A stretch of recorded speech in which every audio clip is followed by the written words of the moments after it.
Para algunos es una enfermedad, pero para otros solo una condición.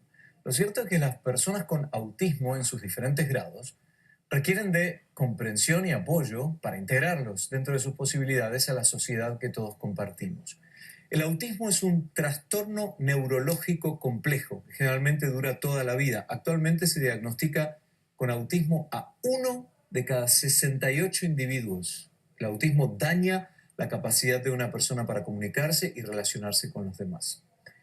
Vamos a hablar de esta realidad que involucra a personas con autismo y también a quienes los rodean, porque esa condición provoca justamente un efecto en la familia, ¿no? En la sociedad. Está con nosotros Irene Seltzer, psicóloga. 1 de cada 68. Este número se acaba de actualizar, ¿no? Hace poco tiempo. Se acaba de actualizar y pertenece al 2012, porque claro, uno tiene que mirar un poquito para atrás cuando hace los estudios, pero en el 2000, por ejemplo, era un niño cada 150, o sea que es una gran diferencia. Ha crecido muchísimo. Sí. Ahora, tengo muchísimas preguntas para hacerte, pero ¿por qué se ve el autismo con más frecuencia en niños que en niñas? No se sabe. Porque hay mucho que no se sabe con esto. Hay mucho que no se sabe acerca de autismo y esa es una de las cosas que no se sabe. Una de las cosas que sí se sabe, por ejemplo, es que muchas veces en padres que son mayores tienen más posibilidad de tener hijos autistas. Y se sabe, por ejemplo, que hay una gran influencia hereditaria en los niños que tienen autismo. Si vos mirás niños que son mellizos univitelinos. ¿Qué significa eso? Mellizos univitelinos quiere decir que son gemelos. Idénticos. Idénticos, exactamente. Que fueron concebidos, que están en la misma bolsa. Que no están en la misma bolsa. Que comparten exactamente los mismos cromosomas. Okay. Ese es el kit de la cuestión. Tienen muchísima más chance de ser, de tener ambos, estar dentro del espectro, porque recordemos que el autismo se da es una enfermedad dentro de un espectro, el espectro de trastornos, digamos, autistas. Hay una persona muy famosa en Estados Unidos, no recuerdo su nombre ahora, en Colorado, que dice que, bueno, que lo superó, ella se dedicó al estudio de este caso. Dice que ella recuerda de niña que ver las imágenes que recibía, esa sensibilidad por la hipersensibilidad a los sentidos, ¿no? Era tal que ella veía como hoy cuando uno hace una búsqueda global en Google, en imágenes, así es como ella todas las imágenes. Percibía todo. Por eso la hiperactividad, por eso el estar desconectados con la persona que tienen enfrente, el no hacer contacto visual, etcétera, etcétera. ¿Por qué es tan poca información con respecto al autismo? ¿Por qué es una enfermedad nueva? Dicen que las vacunas pueden tener algo que ver. No, en realidad no se sabe nada, digamos. En realidad se sabe nada más que lo que vemos. Sabemos que es una enfermedad, digamos, cerebral, que es una enfermedad neurológica. Sabemos que empieza, digamos, cuando los niños son muy chiquitos, que se empieza a ver. Y lo que sí sabemos es que la persona va adquiriendo habilidades y después las pierde. Por eso muchas veces vos decís, pero ¿cómo? Este niño era normal hasta el año y medio, hasta los 2 años, y después pierden las habilidades que adquirieron. No se sabe mucho en realidad acerca del... y la comunicación me imagino que es uno de los problemas más grandes, ¿no? La comunicación, el hecho de poder interpretar lo que te está diciendo la otra persona, los distintos...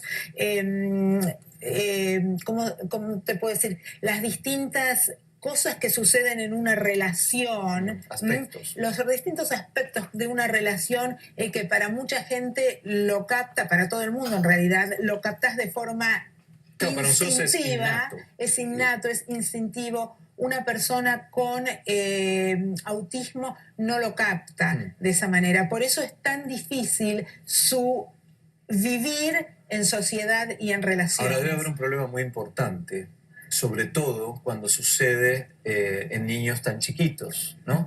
Sí. Que si no se lo trata, si no se lo detecta en forma temprana, probablemente la recuperación sea más difícil. Pero ¿qué hay con la negación de los padres cuando no lo pueden o no lo quieren ver? Y es una pérdida de tiempo fundamental. Mira, lo que yo sé de los padres es que muchas veces, por supuesto no todas las veces, ¿no? Pero muchas veces las madres son las primeras que saben que hay algo distinto en el niño, porque una de las cosas que se ven es que, por ejemplo, no miran como miran otros bebés que hacen contacto con los ojos de la madre. Esto, bueno, es muy doloroso y creo que, como vos decís, cuando no se ven las cosas al principio o lo más tempranamente posible, hay menos posibilidad de ayudar a este niño. De todas maneras, desgraciadamente, digamos, depende en qué cantidad de autismo tenga la persona. Claro, dentro del espectro, dentro del espectro, severo, que, ¿no? Claro, que funcione o que no pueda horrible funcionar. Que no se sabe, ¿no? En Puerto Rico hay un programa que hasta el impacto del huracán María estaba funcionando bien y ahora hay signos de pregunta con respecto al daño que se ha provocado a la infraestructura con monos. Con monos. Para el estudio del autismo. ¿Por qué sirve un primate en el estudio de autismo? No solo un primate, sino este primate, digamos, que es un mono rhesus, que es un mono específico, pero pareciera o se sabe, digamos, que la diferencia entre nuestro ADN y el ADN de estos monos es solamente un 2%.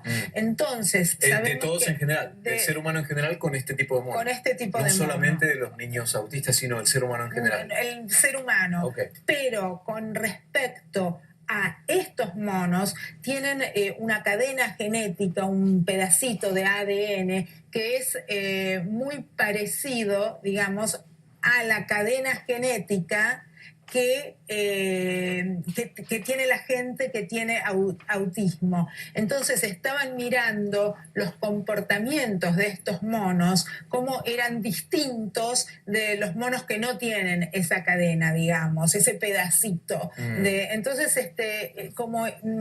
digamos, era muy interesante porque era una posibilidad de ver qué pasaba en una sociedad, pero de monos. Incluso en Shanghái habían hecho unos estudios de monos transgénicos, que hay unos problemas importantes con ese estudio porque es crear, digamos, patología adrede, en donde le habían duplicado una cierta proteína a estos monos para crear conductas autistas. Pero esto ya es transgénico y ya es crearlo. Lo maravilloso de lo que estás contando de Puerto Rico es que justamente sucedió, digamos, era una cosa más de campo, era una cosa más que no había que crear patología. Claro, claro, algo más natural. Bueno, nos quedan segundos nada más, pero no es una enfermedad, es que es un trastorno. Y hablamos de niños que no son neurotípicos. ¿Por qué no podemos decir la palabra normal o anormal en el caso de autismo?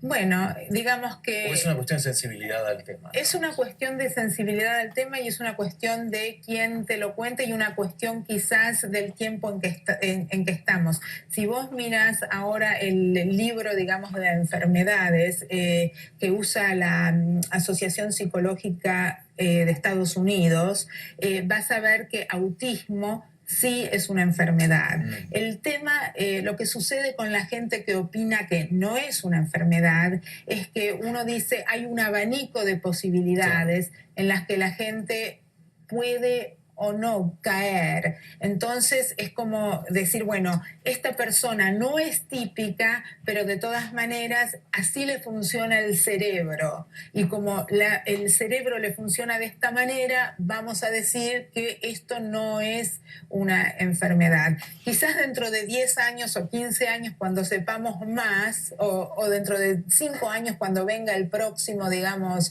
libro con todas las enfermedades, autismo no se encuentre dentro de este libro. Bueno, las estadísticas son alarmantes. 1 de cada 68 nacimientos o individuos. Terrible. Gracias, Irene. Irene Seltzer, psicóloga, nos visitó en esta edición de Encuentro. Vamos a la pausa ahora y cuando regresemos, algo que no es noticia, pero